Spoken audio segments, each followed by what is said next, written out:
Ladies and gentlemen, Greg McCloskey from ForexLive.com. This is a Forex quick look. I'm going to take a look at the Aussie versus US dollar. Today's date is June 10, 2024. Let's get started. On Friday, the Aussie versus US dollar was one of the weakest of the major currency pairs. Why? Because we saw things like gold prices move $80 lower. We saw silver prices move down by I don't know. I think it was like 3 or 4 or 5% to the downside. We saw copper prices also move back to the downside, and all those things.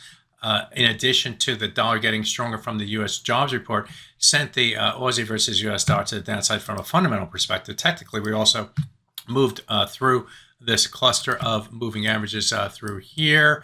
That's got things going after the employment report, and then we moved through the 200-bar moving average in the 4-hour chart here. And that move to the downside came all the way back down to this low right here. This was a low from Friday or close to it. And that level came in at near the 0.6579 level. What level? Why was that level important? Well, first off, it was a 38.2% retracement. That's of the move up, if I take those hours off, from this low right here, going back to April 19th to the high price that we saw in May right here. So the 38.2% retracement came in at 0.6579. Move back forward to this. You can see how that low price was right there. Now, this level also corresponded with a swing level going back to this area right through here. You can see the number of different times that it was a ceiling, then it became a ceiling through here after breaking back below the level here. Then it became a floor through here and didn't return to that floor until Friday, where the price again found support buyers within that level and rotated back to the upside.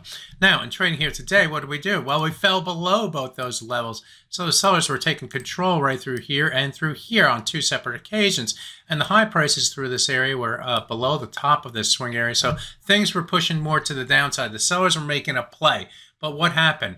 The sellers took their shot. They missed not once but twice, and then the sellers turned to buyers. We started to move back above this swing area, back away from the 38.2% retracement. We came down and corrected right here and right here. What did we do? We found support buyers, and the price has moved up in the New York session. We are seeing things like gold prices move lower today. We're seeing oil prices or gold prices move higher. We're seeing silver move higher. We're seeing Bitcoin higher. We're seeing copper moving higher. We're seeing oil prices move higher. All those things, commodities also help the Aussie versus US dollar, and that's pushing the price back to the upside.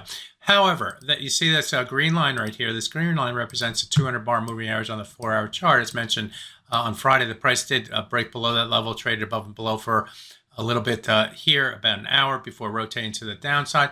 And we're moving back up toward that level. We got within about 3 pips of it, where we found willing sellers against that level. So what going forward? Well, if the price can get above that green line, then we'd start probably look toward this swing level right through here, which was a low not only last week, but the week before, Thursday, Friday, at a point right here. So that was a nice key floor that we broke through on Friday.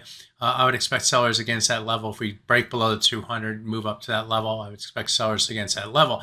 Alternatively, if we do hold this 200-bar moving average, I expect a rotation back down toward the 38.2% retracement over time, and we'll see what happens on the second look at that 38.2% retracement. So we're really at a point, inflection point for the Aussie versus US dollar right here at the 200-bar moving average. We'll see what happens. But now you're prepared. You're aware and you're prepared to take advantage of that. If you want to sell, you want to put a stop above it. If you want to, if the price if you want to buy, you got to see the price move above that level, and then above this level at 0.6626. Would increase your bullish bias. So that's the technicals driving the Aussie versus US dollar. My name is Greg McCloskey. Good fortune with your trading. Bye-bye now.